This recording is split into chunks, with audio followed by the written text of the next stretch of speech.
This is part 2. The video cut me off. I'm doing this on my PlayStation 4. I apologize. Some moves that go into aggression shift: 6B, or 6BB, 6B, 1B, which is a good situation as from low on hit has the same situation as 6B. So you have like these frame trap situations going on here. Again, good stuff. Other attacks that you can enter stance from immediately include 4-4B, 4-4B hold, a 6-6A, which I went over, and from aggression shift K and aggression shift A, you can keep going into aggression shift, etc. I think that's all. I always forget a few when I do these, forgive me.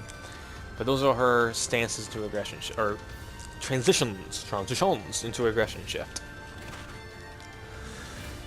So a little background information about what these things all do. This is your frame trap.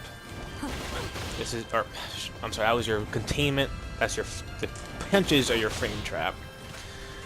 So say, let's break down these situations. Aggression shift A, what happens? I can not go into aggression shift anymore and stop. I'm also minus 12 in this situation, which for some reason 2B can't punish, so it isn't a strong demonstration, but I-12s can punish there if she does not go into stance. The question is, what I-12 do you want to commit with? AA or A? Assuming you have an I-12, so if you're Nightmare, you just suck. Anyway, I can continue to go into aggression shift, which in turn, because these have built-in tech crouches, I cannot attack with AA, so I can resort back to A, or 2A. So, okay, that beats that. So what if she did that? Like, I knew she was going to do 2 of them. Well, then the frames get more favorable for you, because now you can counter hit BBB, which some BBBs have some pretty good stuff. I-16 will counter hit. Pretty sure, yeah. Okay, so, and this is one peculiarity of her toolkit. I-18 will not clash. I-18 will not clash. 16 will counter hit. 18 will not clash. So the move is I-17 in this case. If you had an I-17 move, you could clash, but they don't exist anymore. So, oh well. So hopefully this also kind of illustrates my point of extension versus, you know, passivity, activity, what it may be. But okay, so I'm going to 2A. Well, okay. Now I have more things at my disposal as well. So, okay, 2A. What? She can go backward? My quick punish got interrupted? What the heck is this? Now, this is not all-inclusive, because remember, some characters have I-16s with, you know, active frames for days, like 2B, so I can still hit you on the way in. This, still good, because she has 2 active hitboxes. But again, you have to be more, now you gotta be more particular about your attacks. Well, okay, what if I know she's gonna do that? Okay, by all means, get a launch. See if you can do it. This is just for funsies. Okay, that does not work. But this also works if I were to just do that. My bad. See what I mean? Now again, that wasn't much damage, but I still got launched, and now the situations are over. That gives her information for later. So it's always a test of who's going to stop first when it goes to aggression shift. And that's just with attacking, mind you. This is just the knowledge that goes into if you want to use an attack to combat aggression shift. You don't have to. Don't have to at all. Anyway, the K is a really good situation for her, despite the numbers being subpar. So if I just don't go in aggression shift, I'm minus 12. Why is that good? Well, keep in mind there's a string attached, so you got to commit to a punish if you want to get that minus 12 off. And also, there's a lot of pushback on block. So most I-12s can't even make the cut.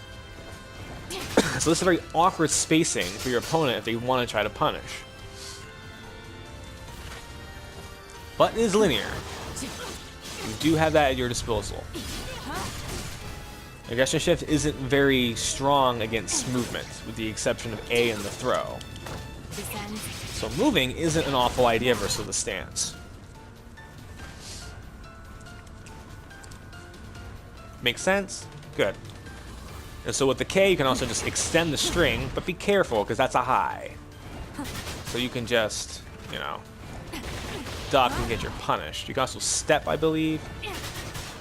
No, you cannot step. You have to duck. My apologies. But still, just duck, whiff your punish, and lose the game. So that's at her disposal. And as I said before, reversal edge. There's a mix-up there. So pretty strong option. Now if I go into aggression shift again, like, okay, keep it action. I'm not going to do the string, but I'm going to continue the string in a way. Now you got to be tighter on your frames, because not only I-14 is going to clash. So this is you know, this is a little risky now. Like, you got to go back to basics. B, A, B, A. Got to do those things again. So keep that in mind. So sometimes I do a lot of this, because this puts them in a continuous uncertain situation. Yeah, I can just let it go at the perfect time and then ring you out or get points. So it's very irritating to deal with. So that's how that works. Again, excellent move. And also, if they block just a kick, it's safe on blocks. You're not gonna get punished anyway. If you get hit and you just let the string rip anyway, that will jail. So you don't have to worry about, you know, blah blah blah blah. It's worthy to note that GIing is a strong option if you know what to GI, because all of her aggression shift GIs are level 3. So that's some spicy stuff, you know what I'm saying? Or okay, the mix-ups are level 2. Forgive me. This is done a little bit on the fly. Mix-ups are level 2, but the rest is level 3. So that's a little risky. Reversal Edge, she has the K to beat that. Reversal Edge is a good option sometimes on these block situations, but not always applicable. So, let me go to my next point, because I think I've kind of talked about this enough now. Now what I want to touch upon is this spacing. So, there are means of frame traps and whatnots you can do to enforce these situations on block. But what if you're just a maniac who goes in the aggression shift at neutral? Now this is a little risky because you have a startup to deal with. Like, look at my commands, and look how long it takes for that to come out. That's a while. So it's very feasible to just react to it and just hit them for it. And this is very true. So that's why 2B has this built in, because I can just stop my movement anytime. Now granted, if they block it or dodge it, you're in a world of hurt, so you better be certain about the range of this thing, or else you're going to get really punished. Which then will turn me on to what makes plain dashing and aggression shift so threatening for Soul Charge. Utilize pod support. So now we're at full screen in initiative. Who has it? Because, you know, we still have these moves at neutral we can use to trade pokes, but how willing are you to trade with me? Because then, if you're like, I'm just going to lay back another burn or soul gauge, okay, you start the game. So what now aggression shift A is our best move in aggression shift, by far, because this into itself is a frame trap. It knocks down, and while you cannot get out of the way, you're not going to take any damage if the opponent reversal edges. So it's really just them expending a resource to try to end the pressure, as opposed to, you know, getting damage on you too. Nah. And so from this move, a lot happens. And that kind of makes me determine who my opponent is and what I should be using against them. So let me make my opponent Soul Charge so I can feel the pain. What am I going to do? She is forcing a very unfavorable situation down my face already. So I got to come up with something or just stand forever. On 2A, you screwed up. Now you're in the blender again. Okay, well, what if I... Oh, Reversal Edge. Reversal Edge is very good in this situation. Is it? Is it? I'll let you see that again just to kind of get an idea of the direness of what just happened. Not even show you. But one more time for the people in the back. Oh my god. This is a joke. I'm so sorry, guys. Utilize pod support. But yes, this beats Reversal Edge and then leads into a reset, which you can then start it all over again. Because now in Soul Charge, her low also becomes like very dangerous. Because now her low can do like entire move lists worth of things to you.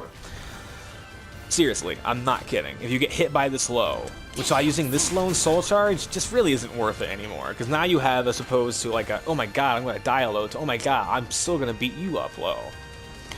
So this low immediately transitions into Aerial Leap, her aerial stance. And from that, she can juggle you to reset you, or get points or damage or whatever it may be.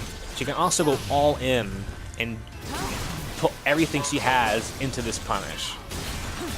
Like, she can definitely do that. And 100 damage, while not huge, is a lot to contend with when you just got hit by a mix-up low. I think it's worth it. And mind you, if you're trying to challenge this now, this becomes a lot more complicated if you want to beat this move. Okay, attack. Okay, no, you got launched again, and I can reset you yet again. Okay, oh shit. This just hits me for a lot of damage, so okay. Maybe if I just, nope. Also, this move is safe to Reversal Edge. She can evade in time, so Reversal Edge doesn't become a great idea either.